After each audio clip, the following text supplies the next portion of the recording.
can this conference just be a conference commemorating the end of the Titan Civil War? The point of the conference that I think that's taking place in this story is exactly what you said. Basically, it's all of the diplomats there, even if they're shaking hands, their smiles aren't going all the way to their eyes. You know, it's kind of like, hey, we're gonna put on a good show of being friendly, but it's only because we're trying to make sure that we don't have to deploy military forces against each other.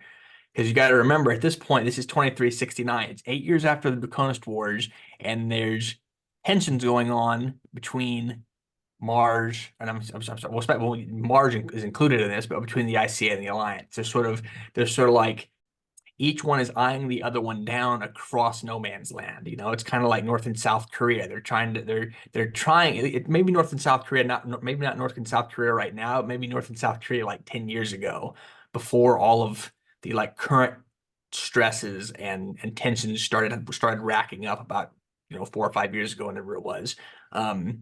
And they're still technically not at peace, but they're not at war necessarily either. I mean, obviously, North and South Korea technically are still at war, and the news likes to remind us of that every time they mention them. But they're not really fighting necessarily. They're sort of at least 10 years ago, especially, there was still diplomacy going on. There were still like diplomats who would meet at Panmunjom and try and like at least nominally talk about how they might peacefully redress the situation. I mean, don't forget our senior diplomat and former member of the Chicago Bulls, Dennis Rodman. Yeah. Oh, yeah. So this conference can be not commemorating, but kind of a conference they have every year following the cessation of hostilities in the Titan Civil War. Yeah. And it's the 8th one. Now, I had another idea. Mm-hmm. I don't think we need. I think the piece might be stronger if Moria just talks to one character. Mm. Because I'm reading it and I'm like, oh, they both kind of serve the same role as former colleague slash enemy slash antagonist for Moira. Yeah. And that's not to say we don't ever introduce the male character at all. But I wonder if the piece is stronger if it's just the two women characters kind of like talking around the table. Yeah. That could work. And so Moira is kind of the guard of the representative of Titan, right? Mm-hmm.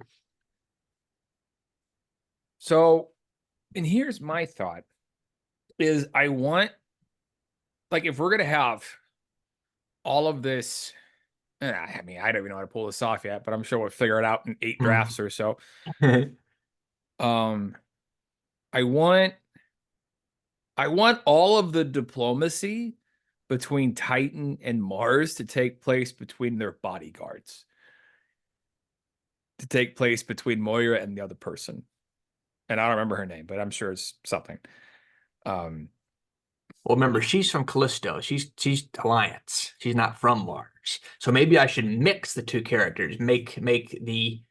Well, see, that wouldn't work because then she wouldn't be Alliance because she'd be from Mars. That's why there's 3 characters, because one of them is with the Alliance and one of them is from Mars. And Mora, funnily enough, is kind of at this point the reason she enters into this story is because she's kind of neutral. She was wounded during the Jazaran uprising. Mm-hmm. After she was wounded, she was medically discharged from the Space Corps, and she kind of became a freelancer for a few years, which included doing things sort of like what we talked about just last night, how like the Purimar Corporation like sends people out to kneecap people who don't pay their water bill. She did that for a while. And then she was picked up for one freelancing job, basically to be a bodyguard for this ambassador, because the ambassador is someone that her sister used to know, because she had an older sister who, I'm getting into the weeds, but Please forgive do. me.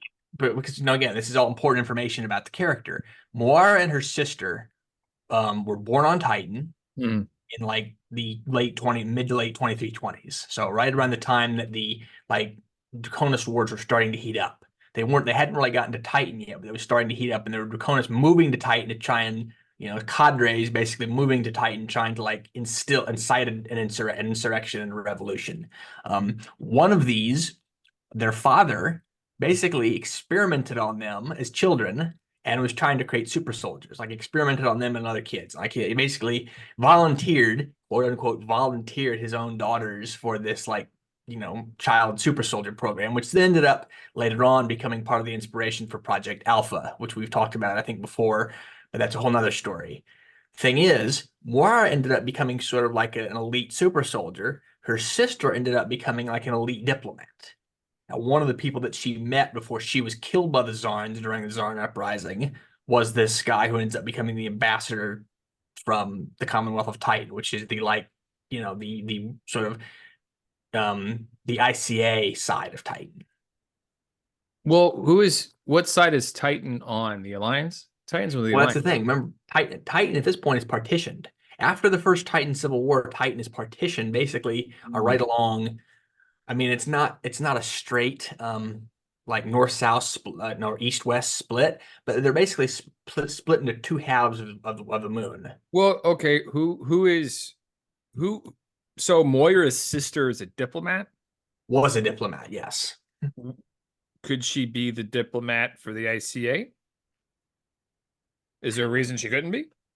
I guess she could be, but I'm not sure if it would be as because I don't know if I want her sister to die here because the point is that the diplomat dies. The point is that the diplomat gets assassinated, and that's part of what kicks off the influx of tension that leads towards the Frontier War. Because you remember, the Frontier War happens.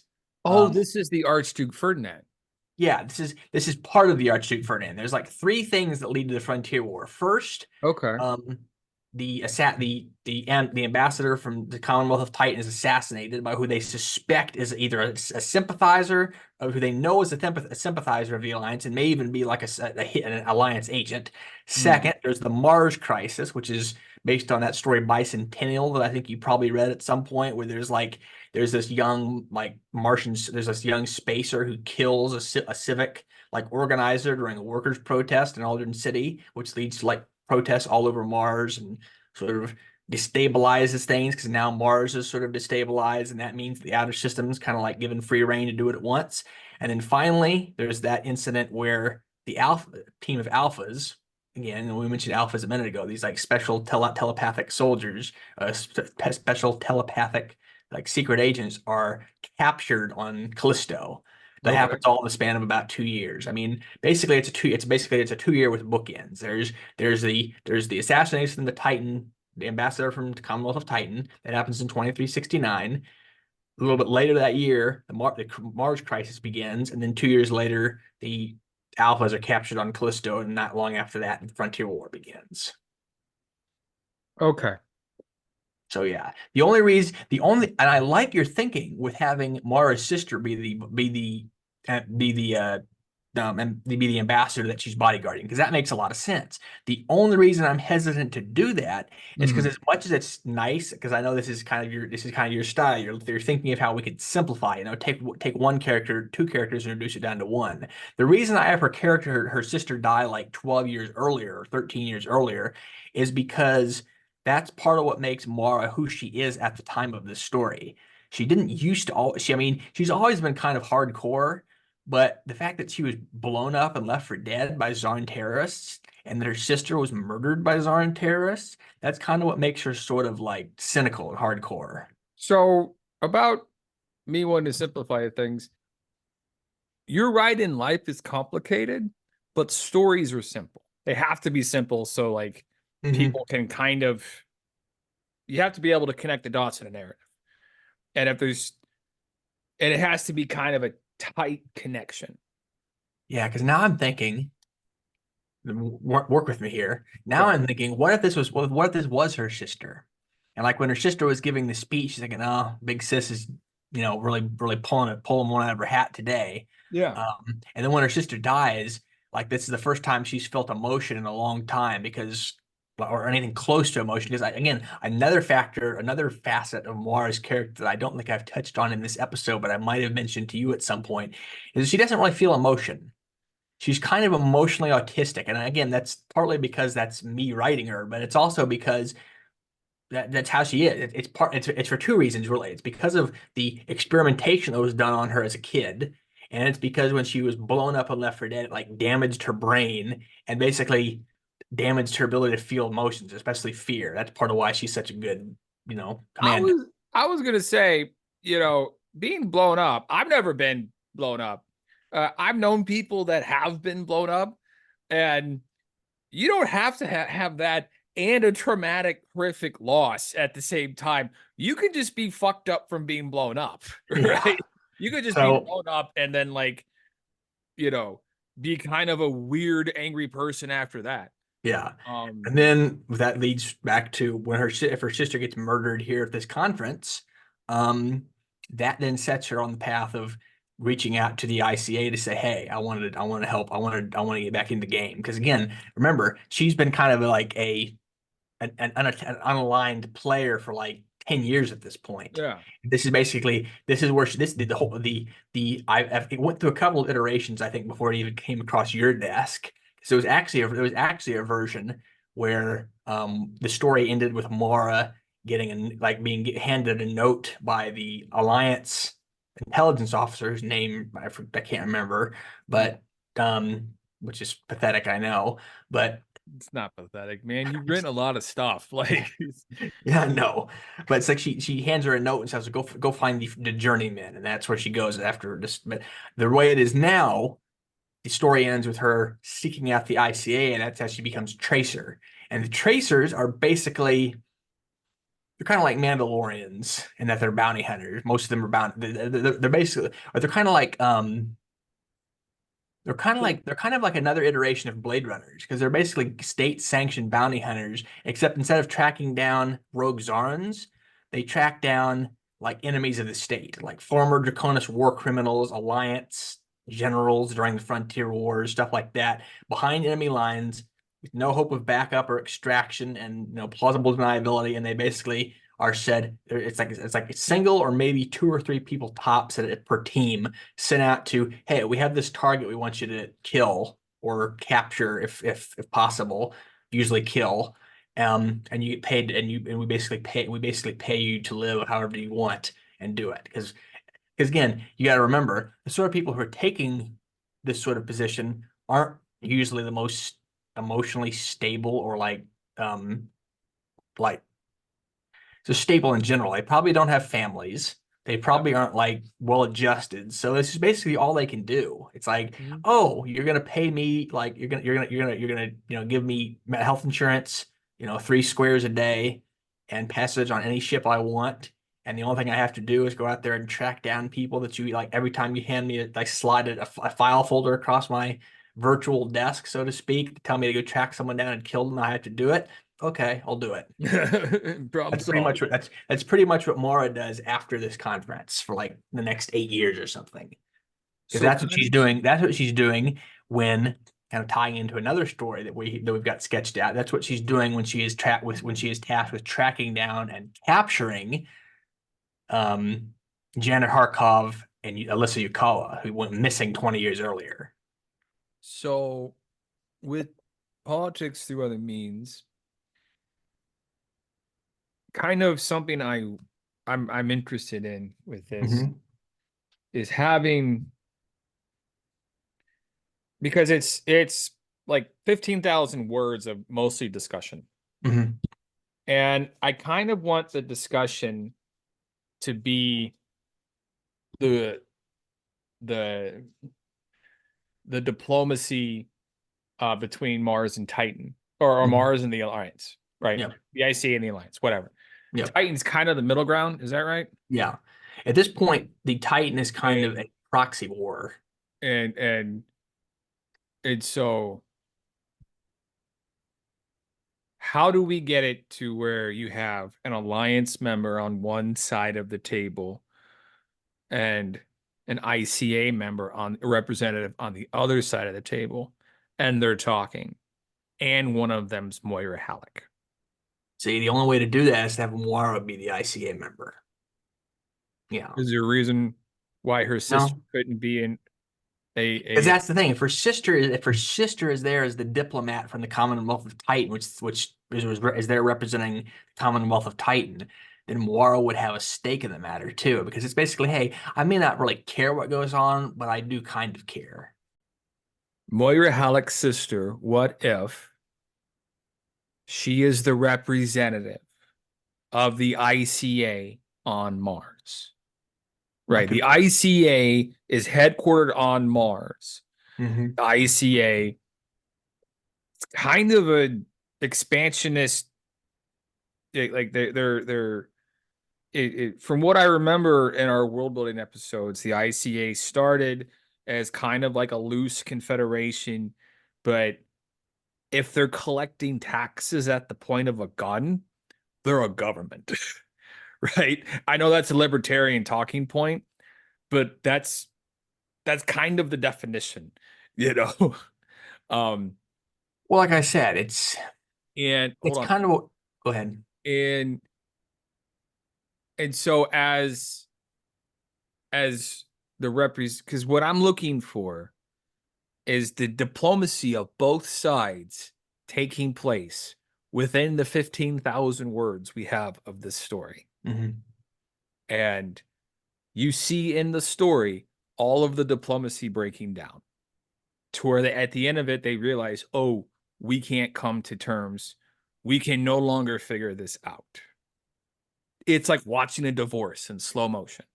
The sins of this nation shall no longer be purged, but with blood.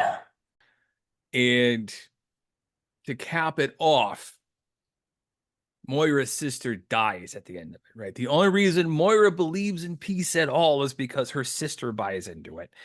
And then at the end of it, Moira's sister dies. And then, because Moira doesn't work for the ICA, Moira works for her sister. And Moira's sister was picked by the ICA as a symbol of the unity, of the post-Titan Civil War progress they made, of all of the good stuff that's possible with the ICA leadership. Hmm. And then she dies. And then that begins the slow march to war. Yeah. What were you going to say? No, I agree with all that. That's a good point. What I was going to say a second ago or a minute ago is that the ICA is kind of a gray area definition wise, because what I said a few minutes ago, Mm. they're definitely a government because they do collect taxes and they do enforce their laws with like the Spacer Corps, but they're not necessarily a country because there's a difference. There's a difference between being a government and being a state, because a state is like a single. I don't think there's a difference, but No, there is. Dude, I took international relations.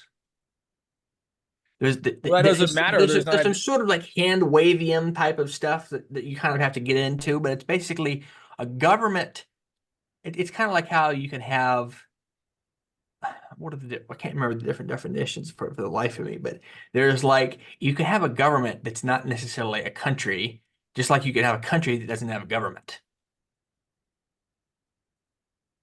Because, like, you will think of it this way: during World War II, there were several governments from Europe that became governments in exile, like the government of Belgium, the government of Czech Republic, the government of Poland. They basically went like their cabinet and their president or prime minister or whatever were like exiled or fled and then like took up refuge in Britain or America or Canada.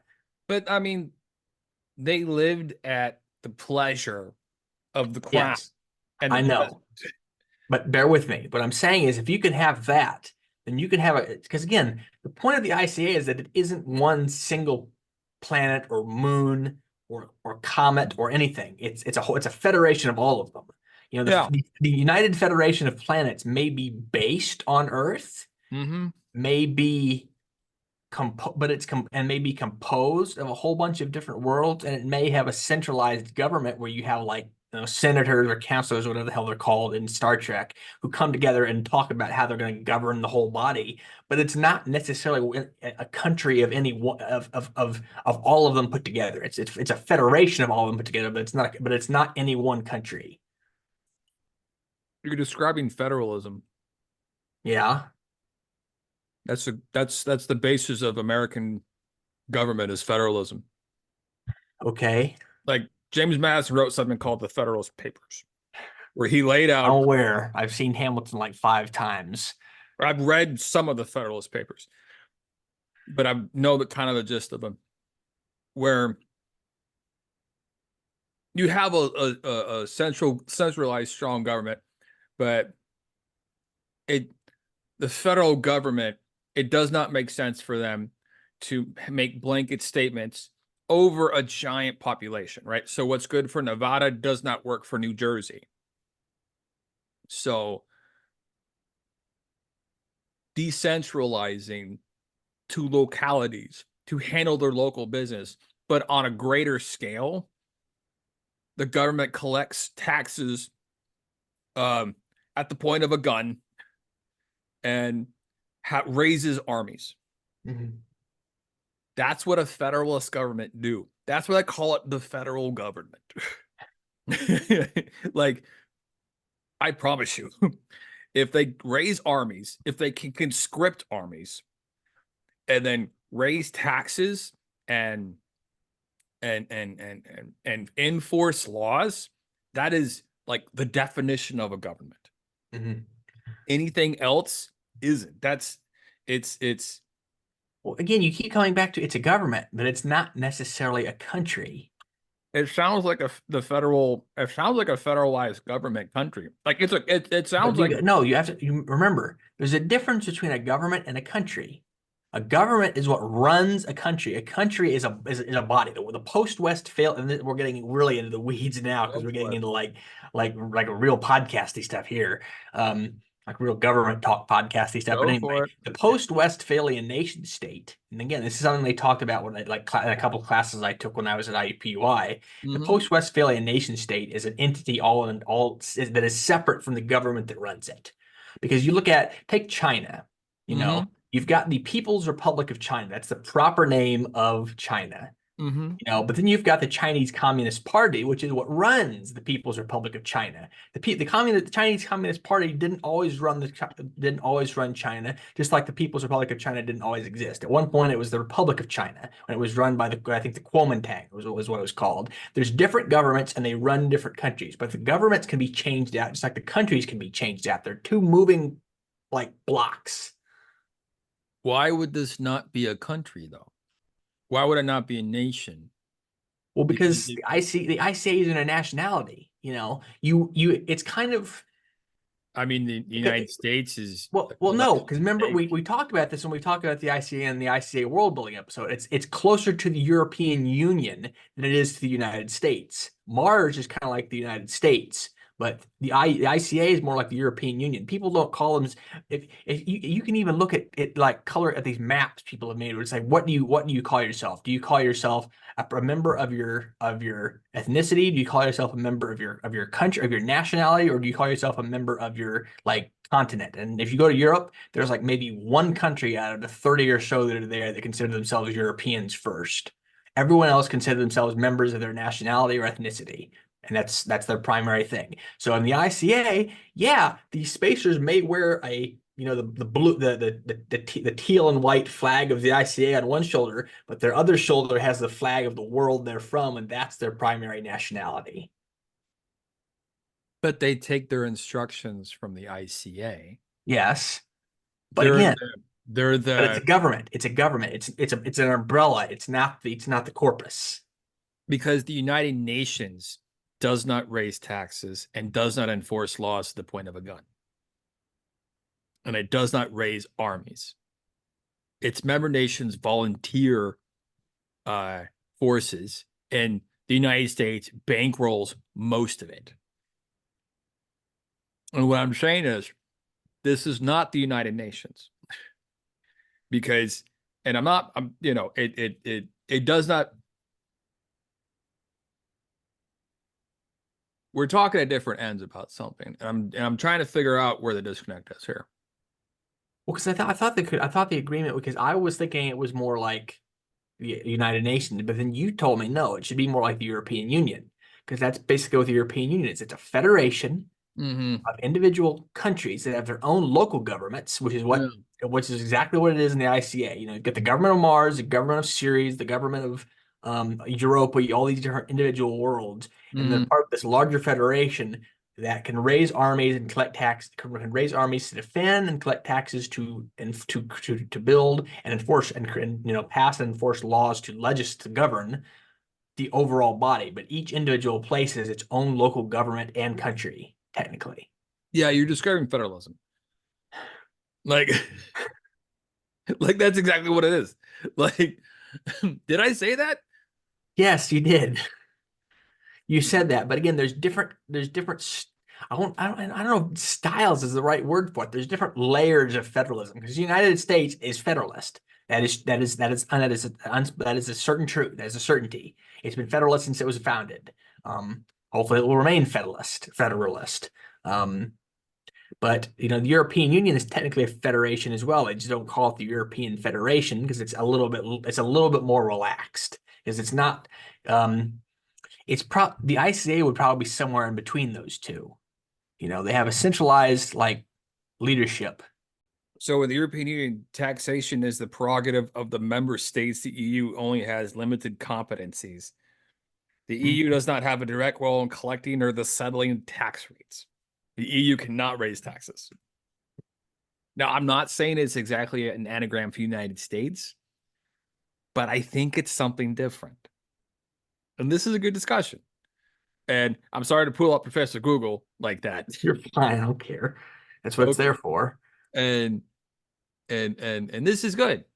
And Well, because see, it's funny because it's a very topical and important conversation to have because there's people who nowadays are thinking, well, should the European Union become the European Federation? Should they have a standing European army? Polls members, honestly, they probably should, considering what's going on in Europe right now. But there's lots of people who are debating this as we speak. I'm sure there's people on the floors of there's people in Brussels right now who are having the same conversation, and they're having it a little bit more seriously, and they're probably wearing suits. Well, let me ask you this. You seem to be stuck on the idea that you don't like the ICA being a nation, like being one centralized government. That seems to yeah, you're bumping against that. I'm curious. Well, part of the reason why is because they do kind of become that after the Frontier War. After maybe not Frontier War, after the Frontier Wars, because remember, technically there's two Frontier Wars. There's the first Frontier War, which happens before the second Frontier War, which is the topic of the story that I've been playing with, for 20 years. That's the throughput that's been going through everything that I've written, basically. It's everything else sort of branches off from is that storyline. The three main characters who go off the war and have adventures and blah blah blah. But after that, the Alliance, and of course this is spoiling things, so if you want to cut this out, that's up to you. I don't really care, but the ICA and the Alliance end up sort of coming to an accord and they sort of reintegrate. But instead of just incorporating the Alliance back into the ICA sort of goes by the wayside and then creates something called the Solar Union, which is more of a, it's a federalist system. It's a federal system, but it's more of a centralized nation because the people who live in it have been through, hell, even just in the case of the Frontier Wars, they've been through 30 years of conflict. And before that, they've been through another 30 or 40 years of conflict with the Draconis crisis and everything. So they understand, well, hey, we need to come together and work together or we're going to die together. Okay. So back to politics through other means. Moira's sister is there as the representative of the ICA, who is seen as a symbol of post-war unity and progress because Moira and her sister come from Titan. Moira is not super interested in peace one way or another. She's there as a hired gun to keep her sister safe. Mm-hmm. Now, kind of where I would want to go, where I'm thinking I would want to go, and I want to talk to you about this first to see if it even makes sense, is the woman that we introduce early on, the sort of antagonist for Moira, have her be the bodyguard of the diplomat who represents the Alliance. It could work. And so throughout their talking, you see all of the bad blood, you see all of the fighting, you see all of the missed love and the broken hearts, and an attempt of two people, of two nations, but two people that is the microcosm of everything else Mhm. Which I like. to figure it out. And they don't. And it's punctuated at the end with Moira's sister dying. And I want there to still be that bit. I think I left something about something like this, or maybe this exact bit, whatever, or however I phrased it in the draft, where like after the obviously the ambassador in the current draft is not her sister, but after the ambassador is dies and they like take the body away and they're the like local alliance security and officials are investigating the alliance office, the alliance intelligence officer who's kind of taking over control of the situation. She like locks eyes with Mora for a second and then looks away because she realizes, there's something in that moment that we could probably transmogrify, so to speak, to be like they realize, oh, we're at an impasse. This is the parting of the ways, to coin a phrase, Exactly. because again, part of the problem is Mora understands almost intrinsically right away, oh, this might not have just been an alliance sympathizer. This might have been someone, employed by the alliance to stir up shit. And it could be something to the case where, if you take a page of the real world, Hmm. in 2023, we found a Chinese spy balloon Hmm. that flew over the country, and things are so disorganized in the Chinese government that the Chinese dictator Xi Jinping did not even know about it. And so, but the guy who authorized the spy balloon thought, oh, we're going to stick it to the Americans, and didn't bother to tell the boss. Hmm. And so it could even be a thing where somebody who wanted to stick it to the ICA decides to assassinate their representative. Um, and that But it's all wasn't, about perception.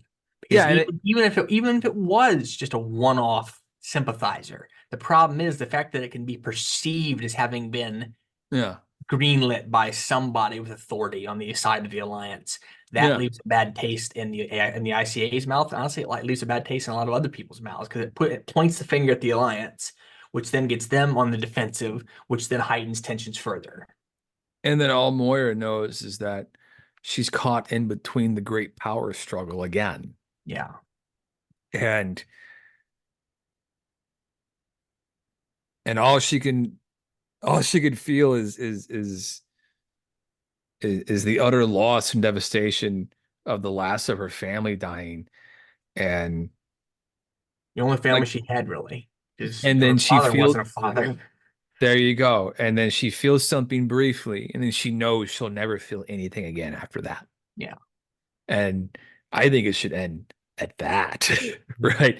There's like maybe a moment where like as the Alliance bodyguard, intelligence officer, whatever is leaving, more like catches her by the arm and like tries to say, hey, did you know? And like she Yeah, can't bring herself to answer, and then she leaves, and Mora just sort of sinks down into apathy and bitterness and cynicism. yeah, It's like, it's like she's sunk in. It's kind of like the end of, the original end of Heart of Darkness from the book, from the novella, the heart of a great darkness. She just sank down into herself and realized, I'm gonna go out and kill some people or something like that. Maybe not that exact phrasing, but you know, I'm gonna, everything I had is gone. I have to build something new, and it's not gonna be pretty. yeah, yeah. This will be good. Because that then sets her up to be rescued by Janet Harkov in the third book of the Shadow Play series. I mean, yeah, we'll get there eventually. I keep forgetting that. Oh, we're gonna do two more of those. Or three more? I don't remember. No, two more. Two more.